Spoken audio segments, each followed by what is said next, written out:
Get your reactions ready. The live portion of the show will begin in just a moment. Ohtani rips one toward the gap in right center. This one is deep, and this one is gone! Shohei Ohtani! Today is Tuesday, April 18th, and the longest homestand of the season continued tonight with a visit from the Los Angeles Angels of Anaheim of California of Earth. Clark Schmidt was on the mound trying to get back on track, and the best two-way player since IKF was in town to show off his skills. We'll tell you how it shook out, my recap, and your reactions coming up next. This is NYY Recaps. Welcome to Yankee Stadium. Just when they thought I was out, they pull me back in. These days, anyone can find out pretty much anything on the internet, including your full legal name, your personal email, home address, phone number, etc., even the name of your relatives. This information is accessible because of data brokers who profit by selling your information to robocallers, telemarketers, spammers, and other annoying baddies. That's why I'm excited to tell you about today's sponsor, Aura. Aura will identify data brokers that are exposing your information and automatically submit opt-out requests on your behalf. They'll even opt out of your junk mail and telemarketing lists. You can use my link, aura.com/NYYRecaps, to try for 2 weeks and see how many data brokers are sharing your information. It's also linked in my description, or you can scan the QR code on your stream. Let Aura do the hard work of keeping you safe online. Use my link or code to get 2 weeks free. Get started today. Again, that's aura.com/NYYRecaps.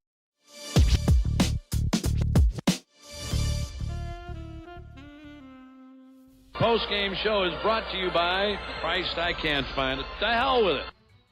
Well, that was a Schmidt show, if I've ever seen one. Tonight's one of those games where you say to yourself, why didn't I just watch a couple of Office reruns? Matter of fact, I wore my Seinfeld shirt tonight because this game was an absolute joke. Absolute joke. There were a few things that stood out tonight about this game. First of all, Shohei Ohtani is absolutely amazing. Can we please start a GoFundMe to get him on the Yankees? I figure it's going to take minimum $700 million. And I already did the math. All we need are 14 million people to donate $50 each, and we can sign him. Shouldn't be too hard. Come on. Second of all, it's almost supernatural how bad the Yankees are with men on base. The Angels pitchers couldn't find home plate with the GPS unit tonight, especially Suarez. Couldn't find the plate all night, and the Yankees let them off the hook. And lastly, the Clark Schmidt experiment has just got to fucking end. I'm sorry to swear, but the man drives me to profanity. The man drives me to profanity. Speaking of Seinfeld, serenity now, insanity later. Welcome back, everybody. In case you missed it, Carlos Rodon, WNDC. Rodon had a setback, so that's fantastic. Hopefully it's just minor, but he's had some back pain. Back injuries always concern me. The back is a complicated system, a lot of small bones and discs and all that. And a lot of times back injuries come from repetitive stress, which, you know, if you're throwing a baseball over and over again, is repetitive stress. So it could only get worse. So, I hope it's not that. I hope it's just something they can fix with some Tylenol.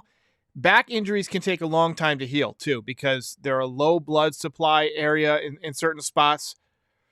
No, it's not good. Also, Boone said that Stanton is going to be out 6 weeks at least, so that's pretty much what we figured. About, 35 games conservatively, back maybe around June 1st if we're lucky, and then he's going to suck for the first 10 games or so while he gets his timing. So that's fun. On the positive side of things, Harrison Bader's coming back soon. He's got a rehab assignment coming up. He didn't play much in spring training, so they're thinking it's going to be more than a 2 or 3 day rehab, maybe, 4 or 5 days a week, something like that. I say the minute that he hits a couple of ropes off of somebody throwing mid-90s, you call him up, period. Also, Jason Dominguez got off the schneid tonight. He hit a long home run in Double-A. He'd gotten off to a really, really slow start. I believe he was 0 for 16. He's hitting a little bit better lately. He hit a double the opposite way the other night, hit a long home run tonight, also had a sac fly to give the Somerset Patriots the lead. So welcome to Somerset Recaps. All right, let's get to the game tonight that you're all here to complain about. And Louis Penn says, you really think the Yankees can sign the unicorn? They can. I don't know if they will. I don't know if he wants to play on the East Coast, quite frankly. That was the holdup last time. Middle of the infield was interesting tonight. We had Volpe at shortstop, obviously, but Oswald Peraza at second. And with Donaldson scheduled to possibly come back tomorrow, you wonder if that's all we're going to see of Oswald Peraza. Glaber got the start at DH. Yesterday, I'm sure some of you saw that I tweeted that I wasn't looking forward to seeing Shohei Ohtani have to hit against Clark Schmidt. And it went about as expected. In accordance with the prophecy, 2-run home run in the first inning. I mean, the man's swing is built for Yankee Stadium. Absolutely. Whatever it takes. $700 million, I don't care. Not my money. Over the threshold, do not care. Sign him. Get Matsui. Get Tanaka to help you recruit. Just get it done. Yankees loaded the bases in the first, but Peraza bounced out to end the inning. And that was the story. Just base runners all night. IKF led off the bottom of the second base with a base hit, but promptly got picked off. Look, I'm not going to eat IKF's lunch over that one.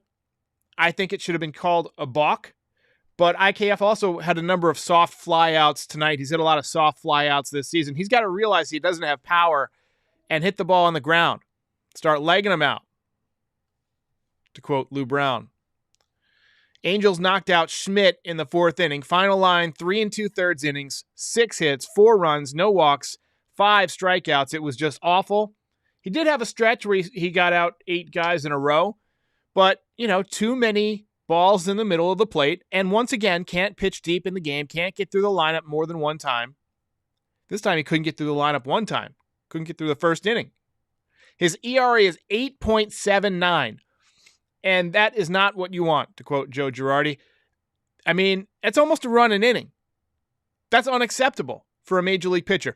At this point, you have to take a shot with Clayton Beeter, who throws 100, or Will Warren, who everybody says is moving up the prospect charts, or Matt Crook, lefty we saw in spring training. Anybody. But the Clark Schmidt experiment as a starting pitcher has got to stop. Resistance is futile. This guy is not a starting pitcher. He was an okay relief pitcher in mop-up situations last year. To me, he's already hit his ceiling. He doesn't have major league swing and miss stuff. I'm sorry. He never has. Sometimes you just gotta, cut somebody loose or just accept that somebody is showing you who they are. Failure after failure after failure should have some consequences. You can't keep running this guy out there to get his brains beat in. Bottom of the fourth, the Yankees finally did get on the board. Anthony Volpe, the very nice at bat, bases loaded walk. Angels were just walking the whole ballpark tonight. I was absolutely shocked they didn't score off of Suarez first 3 innings. 6 walks in 3 1/3 innings for Suarez. Unbelievable. Judge followed up the Volpe walk with a sac fly to make it 4-2, and you're thinking, all right, here we go. Comeback begins. But Rizzo struck out with the tying runs on, and the Angels got another run to make it 5-2, and that was it. All the scoring. Literally nothing happened for the next few innings aside from Peraza reaching on an infield single.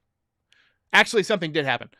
Woody Harrelson stopped by the booth, which was pretty interesting. I have a feeling he was hitting the old devil's lettuce 5 minutes before he got to the booth. Oh, there goes gravity. But the Yankees dropped the opening game of the series. Mission failed. We'll get him next time.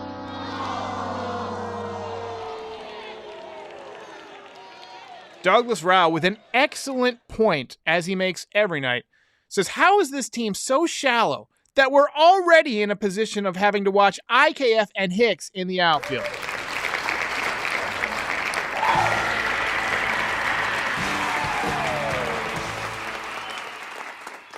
UT thinks Ohtani's going to the Dodgers. I think so too. They're another humongous market team. They've actually got, I think, a hedge fund running them, so they've got pretty much endless money to invest. And he's on the West Coast, and they're a perennial contender. I think LA is probably, easy for me to say, probably where he ends up. Landon Thompson says this lineup is top heavy. There, I said it. You're not breaking any news. My friend and I were going to create a strip club called Top Heavy. We never followed through on it, though. Dr. Hitskin says Somerset, more interesting than this team tonight. Yes, Somerset had a good night. They came back and had a blowout victory. If you guys don't follow Yankees Farm, I see him in the chat. He posts all the highlights on Instagram. So follow him on Instagram and follow me on Instagram. We're on Instagram this year. NYY Recaps. Shout out to the Bronx Talks kids who run my account over there. So if you see something come from my account on Instagram, good chance they posted it, but it's still fun. We hand out the belt awards and stuff on there. Good time. Dr. Hitskin says Ohtani's swing is good for every stadium. Absolutely. Absolutely. Hey. That was just a tough night. Look, the Yankees just gave back every opportunity that the Angels tried to give them. I mean, how do you walk 7 times and score 2 runs? They only got 4 hits. That's how. Let's take a look at that box score. It's an ugly one tonight. So you see the hits went to Rizzo, who had a pop-up double, Peraza, an infield single, and IKF, who had just a regular old base hit, hitting a robust 120. I mean, that's it. The Yankees hit a couple of hard hit balls. Higashioka lined one out. Oh, he had a base hit too. Higashioka had a base hit too. Higashioka lined actually 2 balls hard. He hit one to center field that got caught in front of the warning track, and then he hit one to left field late in the game that got caught. But other than that, they did nothing. Weissert did a nice job getting Schmidt out of trouble in the 4th.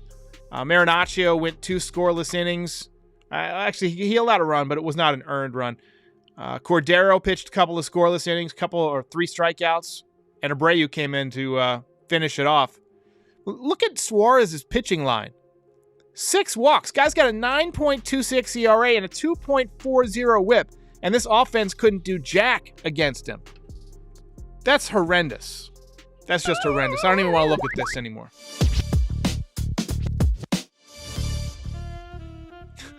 Yo Elvis says, always bet against the Yankees when Clark Schmidt pitches. Easy money. Look, I hate to admit it, but you're right. I never bet against the Yankees. I never would bet against the Yankees. But, I've been tempted sometimes because if the Yankees lose, at least you still win some money, right? So, anyway. Chase Zarowski says, Yankees haven't won a game this year with both IKF and Hicks in the lineup. Since when did you get so smart? Great comment. Jack Wells says, common theme since 2010, leaving runners in scoring position. I'm saying all the way back to like 2001, honestly. If they had hit, in scoring position in the World Series that year, and then 2004 ALCS, they had a ton of chances. 2006 in the playoffs, 2007 in the playoffs. There's a lot of times they had runners in scoring position in key spots throughout the years and just couldn't get it done because they have a homer-dependent lineup. And when you don't hit homers, you look bad. Yankees Judge says, same team as last year. I give up. Doug thinks that the Dodgers and Padres are going to go like crazy to outbid each other for Ohtani. I do think it's going to be the most entertaining bidding war possibly in baseball history. Although the Padres do still have to sign Juan Soto. Andrew said he got the Judge merchandise that he bought from the store the other day. It's very comfortable. Highly recommend it. Appreciate that, my man. Adam says 3 hits. We got 4 hits. Higashioka, Kiner Falefa, Peraza, and Rizzo. Didn't really hit the ball that hard, though. Laura V, not optimistic about the team's chances. Alrighty then. And then Landon Thompson says, Donaldson's going to bat 4th when he comes back, isn't he? I don't want him back. You never know with these lineups that Boone puts out there. I mean, look, I think Donaldson's been done for 2 years. I think Hicks has been done for 2 years.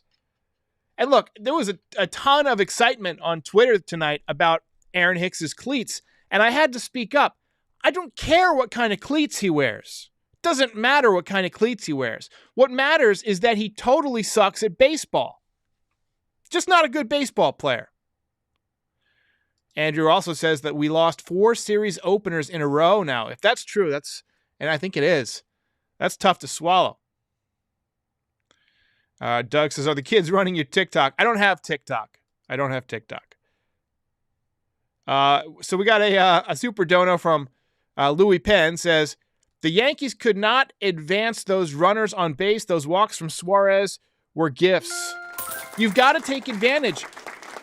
You know, when you see the Yankees play teams like the Rays or play teams like the Guardians, especially last year in the playoffs, the Guardians, they capitalized on every mistake the Yankees would make. Every time somebody would walk to lead off an inning, he would come around to score.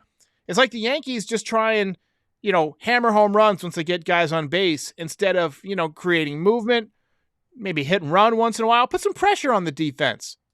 Gio LV says, talk me off the cliff. I'm losing hope. Oh, there goes gravity. Sorry, man. Have fun on that cliff. And Louis Penn says, keep sending Peraza out there, Cabrera too, but not Hicks. Absolutely. Hey. Yeah, I'm done with Hicks. We got Cabrera got the night off. I'm hoping that we see him back in there tomorrow. Apparently, there was a story that the Yankees have said they're going to give Aaron Hicks a lot of playing time while Stanton is out. And personally, I just disagree with that. I think you got to put the best players out there and not be loyal to someone just because you owe them a lot of money. I think it's obvious. I mean, you look at his StatCast numbers, you look at his traditional metrics, and you look at the eye test. The guy is mentally defeated. He can't catch up with the fastball anymore. He's ahead of the curveball. He's got way too much movement in his stance, in his swing. He's gliding. He's trying to hit the ball out of the ballpark all the time. Yeah, he drew some walks tonight, but can't run once he gets on the bases. He's slow. Can't field as much anymore. I mean, he's terrible at catching pop-ups down the line. He's already had the shift from center to left. I mean, come on. How much do you really need to see? How much do you need to see from Clark Schmidt to know he's not doing you any good? The Yankees have got to start being aware to their own players and not hang on to guys too long. Or you end up having to DFA somebody that you maybe could have got something for it. You're going to have to DFA Hicks now, They ended up they lost Miggy for nothing. They waited too long. Clint Frazier, lost him for nothing. There were times you could have traded these guys if you recognized how bad some of your own players were. And in this instance, it's just not even up for debate. Hicks is catastrophically bad. Schmidt is supernaturally bad. These guys fucking suck. Let's get them off the team. Unbelievable. Twig says the cliff is crowded. Comment of the night. And then Doug says, don't lose hope. It's April 18th. The hope that I have is that the roster gets better. Game over, man. It's game over. I gotta get out of here. DHG wants to give a belt to the people who actually watched this game in its entirety while the Devils, Rangers, and Knicks were all playing. Sorry to say that the Knicks lost. I don't know what happened in the 2 hockey games. Most impressive. And Robert Piccolo says this team is too reliant on home runs. That seems to be the story. It's been the story for years and years. And they just had a few missed opportunities on Boston. I mean, Judge had a hanger on a 2-1 pitch with a couple of guys on, or a grand slam opportunity, I think, and he just missed it. Volpe hit one that fell just in front of the warning track. They say baseball's a game of inches, but you add up over those, over the course of the whole game, all those inches, and it leads to a rough outcome. So, tough. Doug says, Elijah Dunham off to a good start in AAA. And Davy Garcia could possibly take Schmidt's rotation spot. Now, I know they've been using Davy Garcia for short stints in the minor leagues. They're trying to do 2-inning stints. I honestly wouldn't be opposed to an opener when that spot in the rotation comes around. But you can't do it for the whole season. You got to get Rodon back, hopefully sometime soon. Allen says, somehow IKF stayed for the whole year on the team last year, but Peraza can't. Wholeheartedly agree. He needs a chance. You got to have the best and most athletic players on the team. It is what it is. Bunch of losers. And then Yankees Judge with the final comment says, this team doesn't hit bad pitchers. It's kind of a thing. And you are correct, sir. All right, guys, we're going to call it a night. I just can't stomach thinking about this game any longer. I'll be back after tomorrow's game, hopefully with better news. I think we got Johnny Brito going, so a good chance for him to bounce back. I'll see you next time. Hey, everybody. If you've made it this far, we thank you. If you'd like to support NYY Recaps, please like and subscribe or pay a visit to our Shopify store for some great Yankees merch. Yes. If you're watching on YouTube, the link is in the description. But if you're listening to the audio version of this podcast, just visit NYYRecaps.shop. If you really want to support NYY Recaps and help keep the show going year after year, join up as a member. It's $5, and members get their names up in lights during each post-game show. We're also on all podcast platforms, Instagram, and Twitch this year. So give us a follow if you use any of those platforms. We're expanding, and we have you to thank for making this such a great community. We'll see you next time. It is your destiny. Case closed. Ball game over.